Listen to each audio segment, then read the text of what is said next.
nè chổi mày môi ra đó chiết thêm rồi này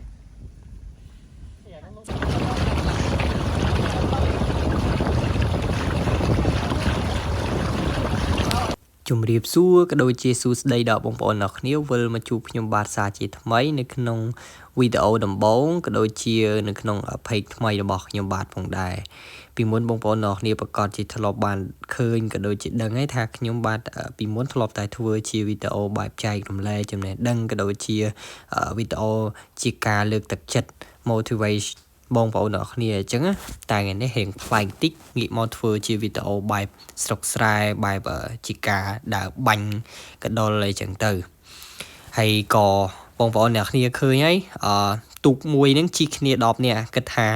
មិនដឹងថាទៅដល់គូដៅឬក៏ពាក់កតាបទឹកនឹងទេមើលទៅគ្រាន់តែនិយាយហើយក៏មិនអីដែរក៏បានមកដល់គូដៅដោយសុវត្ថិភាពហើយបងប្អូនឃើញមានទឹកហើយមានដីទួហ្នឹងហើយមានដើមឈើហ្នឹងគឺសម្បូរកដុលមែនតើបងប្អូនអ្នកគ្នាហើយខ្ញុំក៏មានជាពីមមានអីហ្នឹងគឺមកបាញ់កដុលហើយបងប្អូននឹងគ្នាចង់ដឹងថាខ្ញុំបាញ់បានកដុលច្រើនប៉ុណ្ណាហើយសកម្មភាពរបស់ខ្ញុំបាទមកបាញ់កដុលហ្នឹងសប្បាយប៉ុណ្ណាហើយបាញ់បានអីខ្លះអញ្ចឹងបងប្អូនអ្នកគ្នាចាំរងចាំទស្សនាវីដេអូនេះដល់ទីបញ្ចប់ទៅគឺបានដឹងហើយបងប្អូនអ្នកគ្នា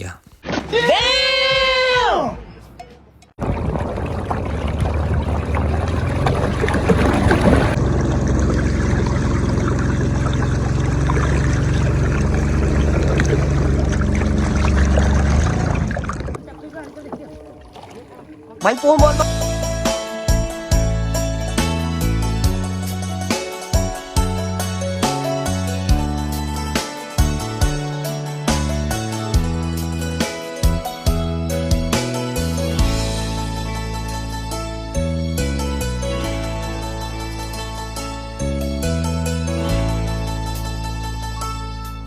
ជនបទឆ្ងាយផុនពីដីទីក្រុងរូក្នុងជំរំវាលស្រែបឹងយ៉ាបងប្អូនអ្នកគ្នាគាត់ជាឆ្ងល់សេចក្ដីវែងហ្នឹងគឺបងប្រុសពាក់អាវសនេះគឺគាត់ចាប់បានពូសាំងសឿមួយបងប្អូនអ្នកគ្នា